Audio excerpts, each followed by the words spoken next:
বিনোদন.কমে আপনাদের সবাইকে স্বাগতম। আরও একটা নতুন দিন শুরু করছে বিনোদন.কম। সদ্য প্রয়াত বর্ষিয়ান অভিনেতা মনোজ মিত্রের প্রতি শ্রদ্ধা জানাতেই এবারে বিনোদন.কমের শুরুতেই রয়েছে একটি বিশেষ শ্রদ্ধার্ঘ্য। পরে ভিন্ন স্বাদের দুটি খবর দিয়ে সাজানো হয়েছে এবারকার কোথায় কি, যেখানে থাকছে এমডিজে কাপল নাম্বার 1 গ্র্যান্ড ফিনালে এবং শিশু দিবসকে নিয়ে বাবু কালচারের অভিনব অনুষ্ঠান। টলিবলি খবর জানতে আপনাকে এরপরে চোখ রাখতেই হবে আমাদের বিনোদনের টুকটাকে। সবশেষে বিনোদনের চার ঝলক তো থাকছেই।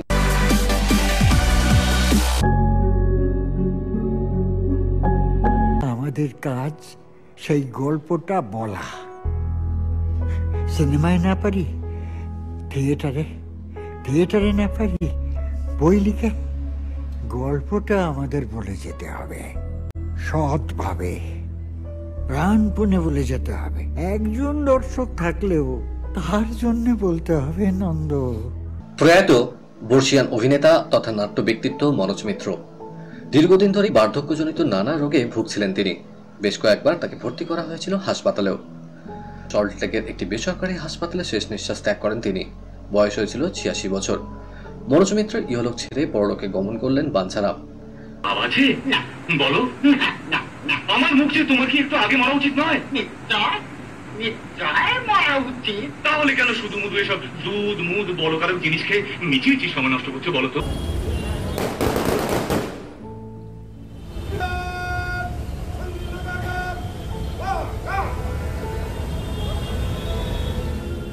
মনোজ মিত্রের জন্ম 1938 সালের 22 ডিসেম্বর বর্তমান বাংলাদেশের সাতক্ষীরা জেলার ধুলিহর গ্রামে।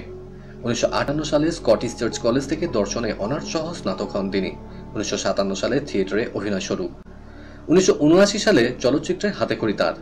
চাক ভাঙা মধু, মৃত্যুর চোখে জল, অবসন্ন প্রজাপতি, নীলা, সিংহদ্বার, ফেরার মতো নাটকে তার অভিনয় দেখে মুগ্ধ হয়েছিলেন দর্শকরা। এছাড়াও বেশ কয়েকটি বাংলা ছবিতে অভিনয় করে খ্যাতি অর্জন করেছিলেন মনোজ বাবু। তার মধ্যে উল্লেখযোগ্যগুলি হল বাঞ্ছারামের বাগান, শত্রু, তিন মূর্তি, দামু, সাজানো বাগান, নরক গুলজারের মতো বেশ কয়েকটি নাটকও রচনা করেছিলেন তিনি।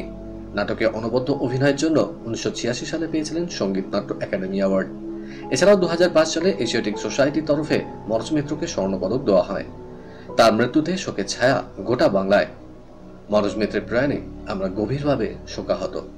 আগামী 7 ডিসেম্বর শনিবার সন্ধ্যায় যোগেশ মাইম হলে কেআরকে প্রোডাকশন আয়োজন করতে চলেছে নাচ, গান, কবিতায় ভরপুর এক সাংস্কৃতিক সন্ধ্যা। সঙ্গে থাকছে ক্রীড়া ও বিনোদন জগতের বিশিষ্ট ব্যক্তিদের বিশেষ সম্মান প্রদান।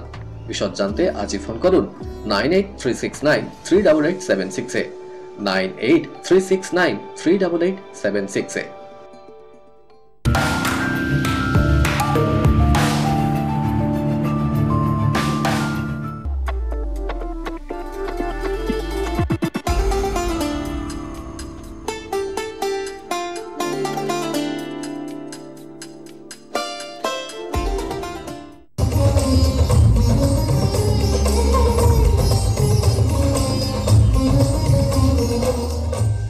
MDJ couple number 1 is an initiative আছে যেটা আমরা মহাবীর ডামার জুয়েলার্স স্টার্ট করেছে।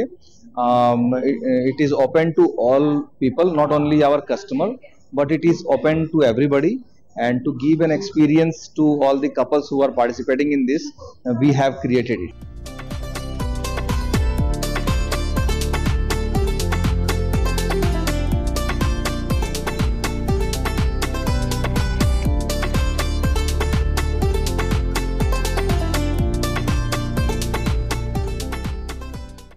So मैं क्योंकि ये जोड़ी है, this is about couples, so I'm going to see the compatibility and the chemistry between the couples.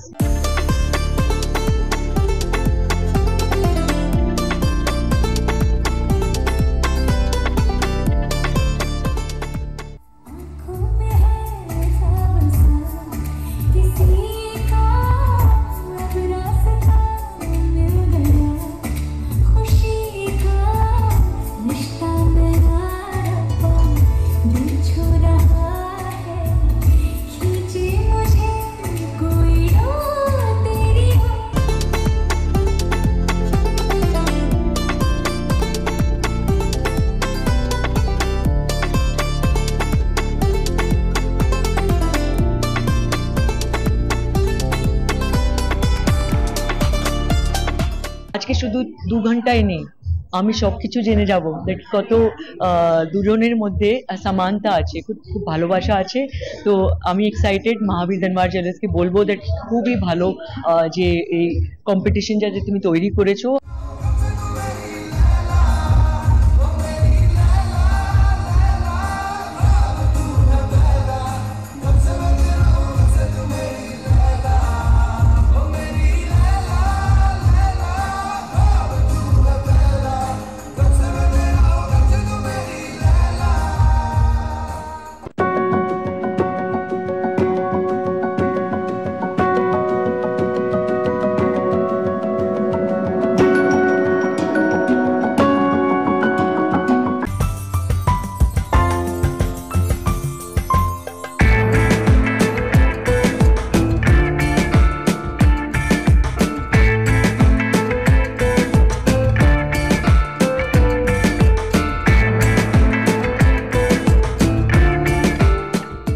যে কোনো আনন্দ অনুষ্ঠানে বাচ্চাদের ভূমিকা কিন্তু সব থেকে বেশি, তাদের আনন্দ তাদের খুশি সব থেকে বেশি। বাবু কালচার নিয়ে এসেছে তাদের জন্য একটা অভিনব অনুষ্ঠান।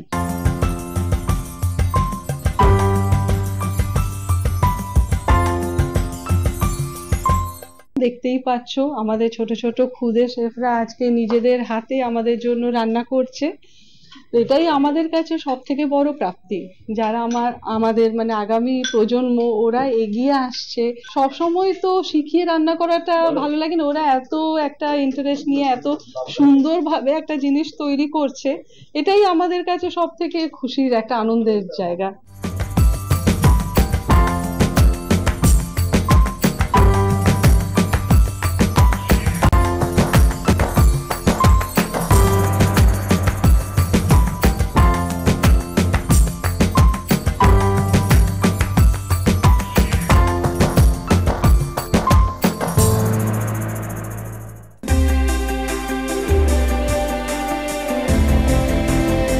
চ্যালেঞ্জার্সের পর এবার দ্য জার্নিম্যান। চলতি বছরই বড় পর্দায় মুক্তি পেতে চলেছে টেনিস নিয়ে আরও একটি ছবি। টেনিসে ম্যাচ গড়াপেটা ঘটনাকে কেন্দ্র করে দ্য জার্নিম্যান প্রধান চরিত্রে রয়েছেন অভিনেতা দেব প্যাটেল। স্ল্যাম ডাঙ্ক মিলিনিয়ার ছবিতে দাগ কেটেছিলেন তিনি। এরপরে the best executive marigold hotel, lion, hotel মুম্বাইয়ের মতো ছবিতে নজর কেড়েছেন। অস্কারের দৌড়েও ছিলেন। সেই দেব এবার একজন টেনিস খেলোয়াড়ের ভূমিকায়। এই ক্রাইম থ্রিলারের মূল বিষয় একজন পেশাদার টেনিস খেলোয়াড়ের ম্যাচ গড়াপেটায় জড়িয়ে পড়া এবং সেখান থেকে আবার পরিবারের কাছে ফিরে আসা। চরিত্রটিতে মনে হতে পারে খেলার অন্ধকার জগতে আটকে পড়েছেন তিনি, আর কোনোদিন সেই দুর্নীতি ও হিংসা থেকে বেরিয়ে আসতে পারবেন না। সেখান থেকে কিভাবে তিনি ফেরেন সেটাই দেখানো হয়েছে ছবিতে। মা হলেন অভিনেত্রী মার্গারেট রবি। 34 বছর বয়সে প্রথম সন্তানের জন্ম দিলেন তিনি। তার কোলে এসেছে পুত্র সন্তান। গত জুলাই মাসে স্বামী তথা প্রযোজক অভিনেতা টম আকরালির সঙ্গে ইতালি সফরে গিয়েছিলেন পর্দার বারবি। লেক কেমোতে তাদের নৌকা বিহারের নানা ছবি ছড়িয়ে পড়েছিল সমাজ মাধ্যমে। সেখানেই অভিনেত্রীর শারীরিক পরিবর্তন সকলের নজর আসে। তা থেকে স্পষ্ট হয় অভিনেত্রীর সংসারে আসতে চলেছে নতুন সদস্য। ছেলের সম্বন্ধে এখন আনুষ্ঠানিকভাবে কিছু জানাননি মার্গারেট এবং টম, তবে সূত্র মারফত পাওয়া খবর গত 17 অক্টোবর মা হয়েছেন তিনি। সন্তান ও মার্গারেট দুজনেই সুস্থ। খ্যাতি বিড়ম্বনায় নাজেহাল তারকা জীবন। তার সাম্প্রতিক উদাহরণ যিশু সেনগুপ্ত, নীলাঞ্জনা ভৌমিক। তাদের দীর্ঘ বিবাহিত জীবনে ছেদ পড়তে চলেছে এমন খবর প্রকাশ্যে আসতেই সরগোল সমাজ মাধ্যম থেকে সংবাদ মাধ্যম। নীলাঞ্জনা মাঝে মাঝে সমাজ মাধ্যমে কথার ভাঁজে বিচ্ছেদের আভাস দিয়েছেন, সম্পর্ক নিয়ে বক্তব্যও করেছেন। ফলে বিতর্ক নিত্য ইন্ধন দিচ্ছে সে সমস্ত। যদিও যিশু একেবারেই নীরব, ফলে এক পক্ষের বক্তব্য নিয়ে নিত্য চর্চা। ছোট পর্দায় তার শেষ ধারাবাহিক শ্রীময়ী, এরপর বড় পর্দায় তার একমাত্র উপস্থিতি জি5 এর ওয়েব সিরিজ ছোট লোক, যারও শুটিং হয়েছে 2021 সালে। 21 ডিসেম্বরে শেষ হয়েছে সাম্প্রতিক সময়ের অন্যতম জনপ্রিয় মেগা শ্রীময়ী। এরপর প্রায় 3 বছর অতিক্রান্ত। ছোট পর্দা তো দূর থাক, ক্যামেরার সামনেই এতদিন দেখা যায়নি অভিনেত্রী ইন্দ্রাণী হালদারকে। অভিনেত্রীর কোনো সারা শব্দ নেই। কোথায় ইন্দ্রাণী হালদার? ইন্দ্রাণী যে শুধু অভিনয় থেকেই দূরে থেকেছেন তা নয়, কোনো সংবাদ মাধ্যমেও তার নাগাল পায়নি। হ্যাঁ, পিঠের যন্ত্রণায় কাতর ইন্দ্রাণী হালদার এতদিন রীতিমতো বেড রেস্টে ছিলেন। কোন রকম ব্যায়াম বা শারীরিক কসরতের ওপর নিষেধাজ্ঞা রয়েছে অভিনেত্রী, তাই শুটিং ফ্লোর থেকেও দূরে রয়েছেন তিনি।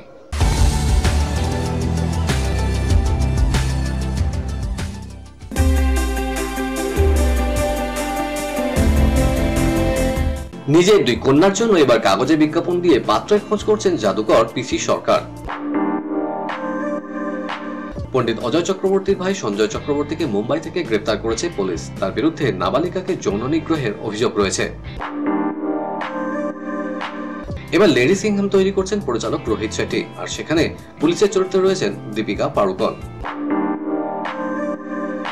বলিউডে ক্লার্ক ক্লাসিক বাজিকর ফিরছে সিকুয়েল নিয়ে। শাহরুখ খান, কাজল, শিল্পা শেট্টি অভিনীত এই ছবি যে কোনো সিনেমা প্রেমীর পছন্দের। ঘড়ির কাঁটা বলছে সময় শেষ। বিনোদনের আরো খবর নিয়ে আমরা হাজির হয়ে যাব ঠিক এই সময় এই চ্যানেলে। Till then, good bye.